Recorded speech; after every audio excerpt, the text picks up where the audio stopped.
David the Bard. Boo boo! Boo boo! You remember when you had kids? Maybe you still don't. I mean, there's nothing wrong. It's just a boo boo. Your leg's ripped off and your mom calls it a boo boo. Anyway, Sir David the Bard coming to you out of Kangaroo City here.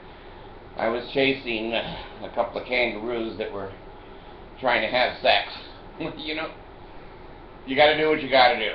And, you know, one of them, I told him I was going to kick his ass. Well, I did. I didn't know this was going to happen. Anyway, it's healing up. Just like my brain. It's very slow, but it's healing up. Listen, I want to talk about the Mormons. Let me hit their crawler. Mormons, Joseph Smith, LDS, Golden Plate. As soon as you hit those words, their crawler inside the video of YouTube comes up, and it listens and alerts the general authorities in BYU. Anyway, I have this little project, and I'm called here into to Utah now and then to do it, and it involves driving. And you know me, I love driving my new car. It's not like driving, it's just dreaming that I was 17 again. Anyway, this job, I drive 600 miles a day. Now, there's some miles. Some of you have done better. Most of you can't drive 600 miles a day. Only a bard can do that. Well, I go out on some of these lonely, and that ain't the right word, desolate is a better word, roads. And talk about being in the middle of nowhere. The cell phones and navigation. I carry 2 cell phones and 2 or 3 navigation systems. One's in the car, one's on the dashboard. And when I'm out there, I like to test where the signals are, because in the wintertime, there's snow drifts that are like 20 feet tall, and I know I'm going to get stuck. So I keep testing the cell phones to see where the signal is. And you know you got trouble. I tell you right now, you got trouble. If you push your cell phone, it will say no signal. Out where I drive, you push the button, it says, you gotta be kidding. I go, oh shit, it's not even close to being no cell phone line. So anyway, I drive that, and I'm in the middle of nowhere. Now, I don't know if you've ever driven. The first part is 400 miles without ever seeing another car. That's a lot of travel for not seeing even a broken down car. And then you go up to 100, 110, hoping that there'll be a policeman somewhere on that road. Hi, give me the ticket. I just wanted to see another human being. So you got to be, I have to be very careful. God, at my age, you know, if I close one eye, the other one just closes, and then I'm asleep forever. Especially when I'm driving. So, there's nobody. And I mean nobody for 400 miles. Well, then your mind, at least my mind, starts to play tricks. It sees things that aren't there. It hears things that aren't there. It's kind of like Joseph Smith. My mind goes to Joseph Smith, okay? It invents a lot of magic. Well, of late, I've got a new game. Okay, now, it reminds me of the Mormon church, and I didn't know how much. It reminded me of a cult, and replacing members of a cult. Cults don't yet generally hang on to people. People aren't in cults more than, 2, 3, 5 years. Unless they're in the higher up, then they last longer. So, I'm driving along, and the road does have a bunch of blackbirds. No, they're not white and delightsome. They're black. I don't know if that has anything to do with their intelligence. I don't know. I'm just the messenger. I'm just reporting what I see. So, the first couple of times I engaged in this project, I took my car into the dealership, which I wash it twice a week. I only take a bath once a month, but that car, it gets it twice a week. So I said to the service guy, said, everything okay? And he said, well, yes and no.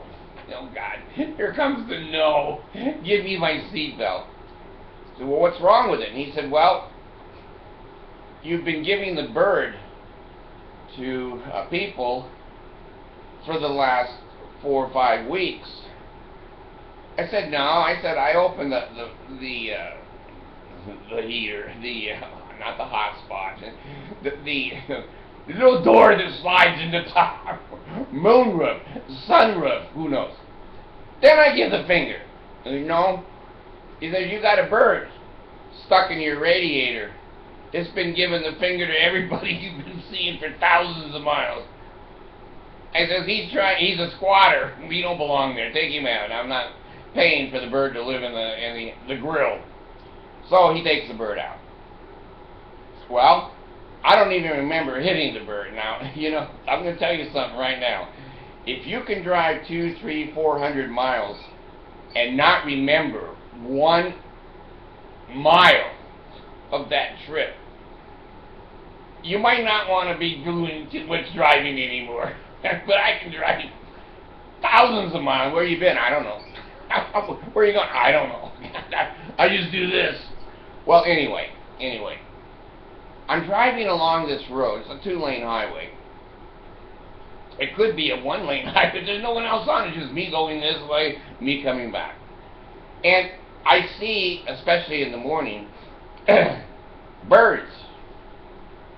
And they're pretty. But they're pretty hungry, I guess, because they're eating each other. Now, this is a cult. A cult and cannibalism. It doesn't have to be physical bodies. It can be mental, spiritual. It can be, you know, political. But they eat at each other. Now, I know that I've seen little chickens born, and if you have a weak chicken, the other chickens peck it to death. I don't know. They're like humans. They're just mean bastards. The little one can't walk very good, and so everybody has him for breakfast. Now, this is what the Mormons do. I never thought about it. So I'm driving along, and I see a whole patch of birds in the middle of the road, over and over and over again. Now, I'll tell you a secret. I bet you don't know this. If you honk your horn, deer will not stop in a headlight.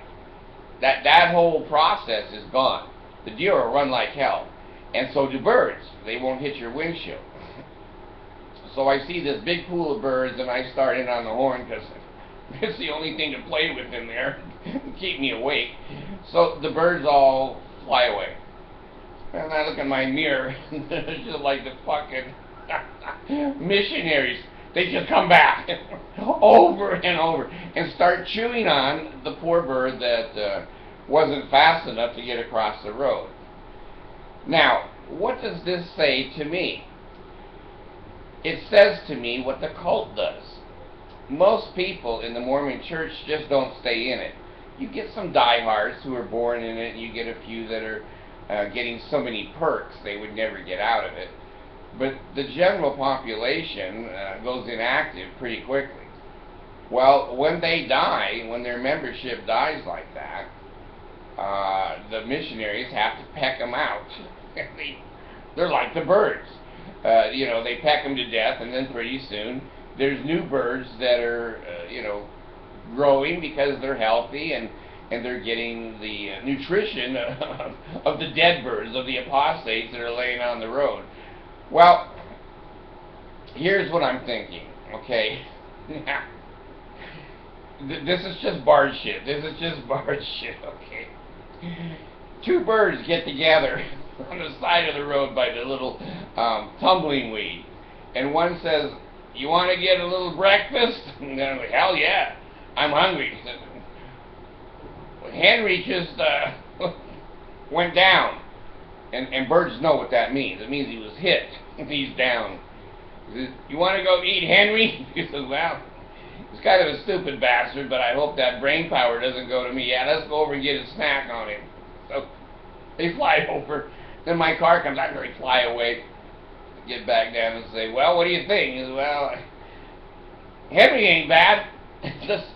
There's not much of him left. There's a whole bunch of birds around, so why don't we sneak over there and get in the crowd and get some more of Henry?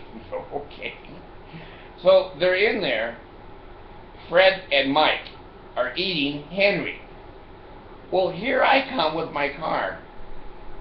And Mike goes, holy shit, the barn. And he does one of these, he's gone. But Mike, he's got his back to me. He doesn't hear the car coming. And pretty soon there's thump, thump, thump. And I look in my mirror and it's just feathers. It's just feathers everywhere. Now, Fred is now dessert. He was a paying customer. Now he's dessert. Look at the process. Look at the process. You can't eat unless you fly into the danger zone. You can't live if you don't fly out of the danger zone. And most Mormon experiences are that you fly in and you don't come out. You're dessert. You're dessert. Pretty soon you have no savings. Pretty soon you have no children. Pretty soon your wife has left you. Pretty soon you've lost your job, and pretty soon you're saying, God damn, I should have eaten at a different cafe, a different church.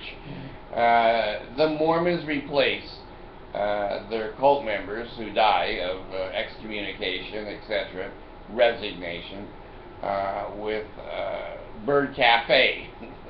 Bird Cafe is on the road, and all human beings stand in front of Bird Cafe, and they look at each other and go, hey, Fred, you want to go over? And Fred goes, I'm afraid I'm going to become, dessert. Ah, you're not going to be dessert. Come on, a lot of people go over there. That's the bird breakfast. Okay. Goddamn, Fred is now dessert. Within seconds, he's dessert. And Frank goes back and goes, God dang, he should have been faster. If he had been wearing his garments, bird garments, he would have stayed alive. He would have just rolled under the car. If he had been paying his tithing, he wouldn't have had to eat at Bird Cafe. If he was having family home evening, his family probably would have given him a sandwich. But no, he didn't obey the prophet. We thank thee. I love it when I go into that shit. He's dead. Well, God wanted him on the other side. So then his friend Joey goes, well, if God wanted him on the other side, why did he put him in a million pieces? Why didn't you just take the body on the other side? And so me and all the trucks that now and then go on that road, we chop, little, who'd I say, is it Freddie that's dead? We just chop him up. And the birds just sit there and go, we have no forks, no knives, and no spoons. But here comes a truck. They're going to make Freddie very eatable. And they just sit there and wait and go, blah, blah, blah. Blood, bones, feathers. Time to get another bite over there. So they all go over and they eat Freddie. I don't know what happens in the resurrection. If you're resurrected and you've eaten Freddie, is Freddie, do you have like two heads? Freddie's head is over here and yours is here, and you have like 5 arms. I don't know these things. And no one else does either.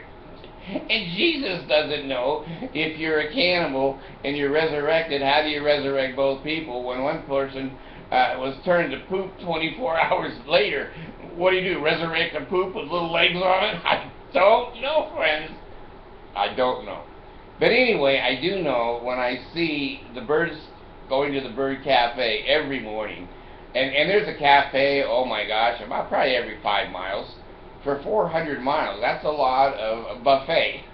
We don't want to eat Joey. Let's go on down there. Mary was really chubby. Let's go get some Mary breakfast.